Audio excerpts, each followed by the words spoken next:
These vortexes, like the one I'm standing by now, have been bringing visitors in since the 1980s. And some locals would even say that this is what's keeping them here. The Brian Lamb School of Communication has just released news that they have started a 3-year program.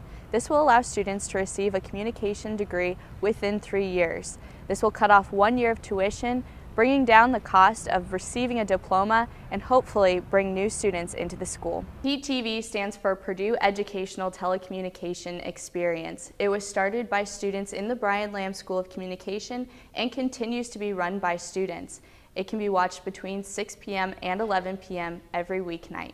Reporting for Fast Track, I'm Beth Stanley.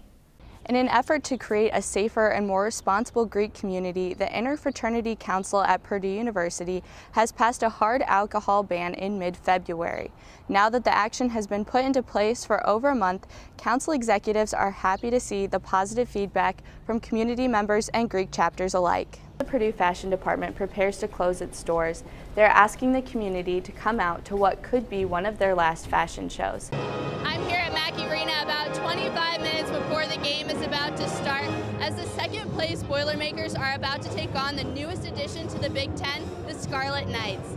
Belle and I are here today with Natalie's Second Chance Shelter for the annual 5K Cookie Crumbler, where 60% of these proceeds from the event go to helping out animals at the shelter, just like Belle. Reporting for Fast Track, I'm Beth Stanley. More energy, higher self-confidence, better concentration, the list goes on and on. But the bottom line is exercise. In college, this is sometimes the first thing thrown out the window. But trainer Amy Musgrove says that working out does not have to be an all-day thing. She was even able to show me some quick study break workouts that will help to clear the mind and improve health. According to the Greek Council, the first offense will be punished by 16 weeks of social probation, a $1,000 fine, and educational programs. The second offense has a maximum of 1 year probation, another $1,000 fine, and more educational classes. Starting freshman Vince Edwards was benched temporarily after suffering from concussion-like symptoms in practice earlier that week.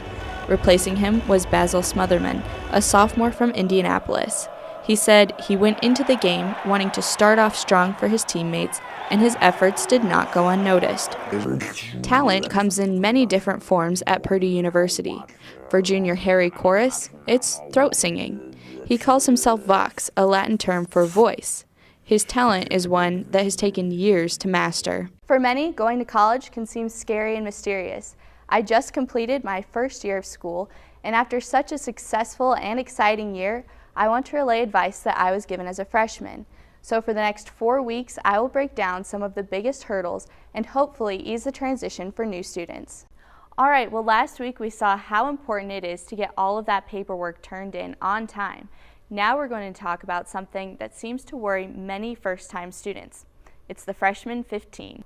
All right, well, next week we are wrapping up our preparations for college with advice from some familiar faces. For MTN, I'm Beth Stanley. All right, well, now you know about the paperwork, how to avoid the freshman 15, and how to shop for your first year of school. So this week, I've sat down with some of our very own anchors and reporters to see what they had to say about their own college experiences. We have for this week's edition of Fast Track. I'm Don Kim. And I'm Beth Stanley. Join us again next week as we bring you more stories around Purdue's campus. See you then.